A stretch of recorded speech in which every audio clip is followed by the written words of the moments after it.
સાંતલપુર તાલુકાના 3 ગામની મુલાકાત લેતા ગુજરાત સરકારના રાજ્ય કક્ષાના મંત્રી અને પાટણ જિલ્લાના પ્રભારી જગદીશ વિશ્વકર્મા પાટણ જિલ્લાના સાંતલપુર તાલુકાના ફાગલી અને વરણસોરી અને કિલાણા ગામની મુલાકાત લેતા ગુજરાત સરકારના રાજ્ય કક્ષાના મંત્રી જગદીશ વિશ્વકર્મા પાટણ જિલ્લા પ્રભારી સાંતલપુર તાલુકાની અંદર છેલ્લા 20 દિવસથી પીવાના પાણીની વિકટ સમસ્યા ઊભી થઈ છે.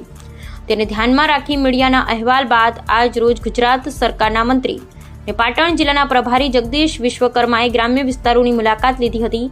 તેમાં ગ્રામ્ય વિસ્તારોમાંથી રોડ, રસ્તા, પીવાના પાણી, લાઇટ અને શિક્ષણની ખૂબ જ જરૂરિયાત હોય ગામ લોકો દ્વારા તેની રજૂઆત કરવામાં આવી. તેમની સાથે આવેલા તમામ ડિપાર્ટમેન્ટના અધિકારીઓને ગુજરાત સરકારના મંત્રીએ સૂચનાઓ આપી હતી કે તાત્કાલિક ધોરણે આ વિસ્તારની સમસ્યા દૂર કરવા માટે સાથે ગ્રામ્ય વિસ્તારમાંથી અલગ પ્રકારના મંત્રી સમક્ષ કેટલીક રજૂઆત કરવામાં આવી તેની નોંધ લઈ યોગ્ય કાર્યવાહી કરવાની મંત્રીશ્રીએ ખાતરી આપી. તેમની સાથે રાધનપુરના ધારાસભ્ય લવિંગજી સોલંકી, પાટણ જિલ્લા પંચાયત પ્રમુખ હિતલબેન ઠાકોર, પાટણ જિલ્લા ભાજપ પ્રમુખ રમેશભાઈ સિંઘવ અને ભારતીય જનતા પાર્ટી સંગઠનના હોદ્દેદારો અને જિલ્લાના કલેક્ટર શ્રી તેમજ જિલ્લા વિકાસ અધિકારી તેમજ જિલ્લા એસપી તેમજ નર્મદા નિગમના અધિકારી, પાણી પુરવઠાના અધિકારી, શિક્ષણ જેવી અન્ય ડિપાર્ટમેન્ટના અધિકારી જોડાયા હતા. 35થી વધારે ગાડીઓના કાફલા સાથે ગુજરાત સરકાર રાજ્ય કક્ષાના મંત્રીએ પાટણ જિલ્લાના સાંતલપુર તાલુકા ગ્રામ્ય વિસ્તારમાં પીવાના પાણીની સમસ્યાને લઈને લીધી મુલાકાત. Bureau report Jayantibhai Thakkar, Sihori કાંકરા.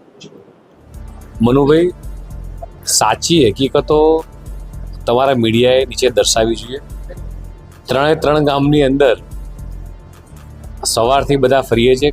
મને ધારાસભ્યશ્રી, જિલ્લા પંચાયત અમારા પ્રમુખ, કલેક્ટરશ્રી, બધા જ લોકો, દેશના યશસ્વી પ્રધાનમંત્રી માનનીય મોદી સાહેબ જે રીતે વાત કરી રહ્યા છે કે છેવાડાના માનવી સુધી, છેવાડાના ગામ સુધી વિકાસ થવો જોઈએ, એ જ રીતે ગુજરાતના મુખ્યમંત્રી માનનીય ભૂપેન્દ્રભાઈ પટેલ સાહેબ પણ કે છેવાડાનું ગામ ને પણ પ્રથમ ગામ એવી રીતે આજે પાટણ જિલ્લાના પ્રથમ ગામોની જે બોર્ડર ઉપરના ગામો છે એની બધાની મુલાકાત લીધી છે.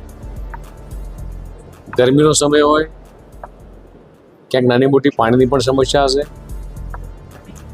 આ સિવાય બધા જ ગામની અંદર ગ્રામજનોને મળવાનું થયું, શુભેચ્છા મુલાકાત થઈ. ધારાસભ્યશ્રીનું બજેટ હોય, તાલુકા પંચાયતનું હોય, જિલ્લા પંચાયતનું હોય કે માન્ય સંસદ, બધાના વિકાસના કામો થઈ રહ્યા છે.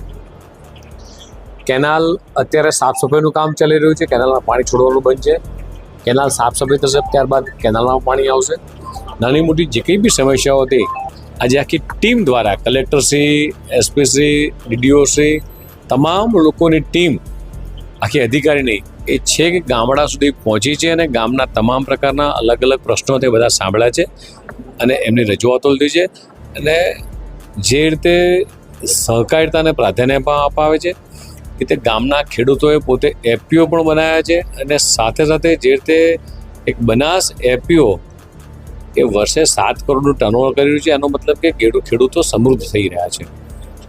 કોઈને 100 મણ, કોઈને 200 મણ, કોઈને 70 મણ, આ પ્રકારે જીરા હોય, એરંડા હોય, આ બધા પાક લઈ રહ્યા છે. ખેડૂતો પોતે ખુશખુશાલ છે. ખેડૂતો એવું કહી રહ્યા છે કે કદાચ સરદાર સરોવરનું કેનાલનું પાણી અહીંયા ના પહોંચ્યું હોત તો અમારે સ્થળાંતર કરવું હોત.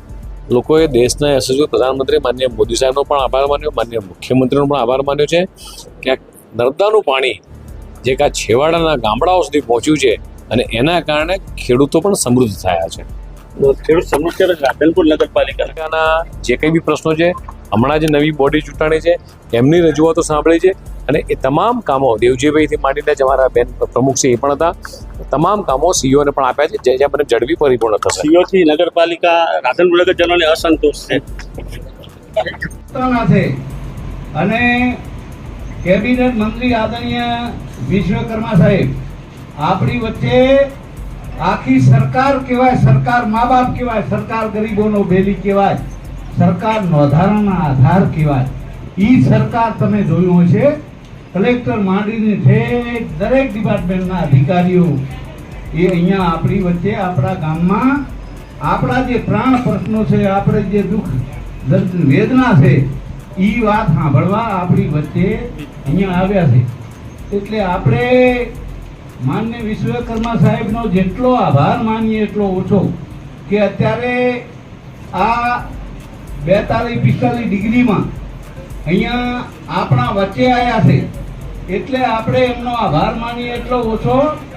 અને જે કાંઈ આપણા પ્રાણ પ્રશ્નો છે એ ખરેખર એ એટલા બધા એ સમજુ છે. ખાલી તમે આમથી વાત કરો ને તો એ વાત આખી અડધી કરો પણ આખી સમજી જાય. કારણ કે એ આપણા વચ્ચેથી નીકળેલા છે, આપણાથી પસાર થયેલા માણસ છે. પણ અત્યારે ભગવાન માતાજીએ વિશ્વકર્માજીએ એટલી બુદ્ધિ આપી છે સાહેબ એમને, કે આખી સરકારમાં પણ એમની વાવા છે. એટલે અને કારણ કે પુરુષાર્થ કરે રહ્યા, એમને કદી થાક લાગતો નથી. 24 કલાક 18 મોદી સાહેબ કામ કરે ને એમ આ પણ 18 કલાક આપણા ગરીબો માટે કામ કરે છે. એટલે એક તાળીઓ પાડી દો. અને આપણા બધા ટોટલ લખાયા છે કર્મચારીઓને 100% આપણા કામ પૂરા થશે. એટલે એવી વાત સાંભળવા આવ્યા હતા. હું પણ એમનો આ હૃદયથી આભાર માનું છું. અને એ જે કાંઈ આપણા પ્રશ્નો છે સરપંચ સાહેબ, જયસિંહભાઈ, બધાય પૂરા થશે. અને જો કલેક્ટર સાહેબ માંડેથી ડીડીઓ સાહેબ બધાય આપણા જિલ્લાના વડા અહીં આવ્યા છે. એ કેના આભારી છે? માન્ય મંત્રી સાહેબે અને આપણી ગુજરાત સરકાર મા બાપ કહેવાય. સરકાર આખી આપણા આંગલી ગામમાં આવી છે. એટલે તમે ચિંતા ના કરો.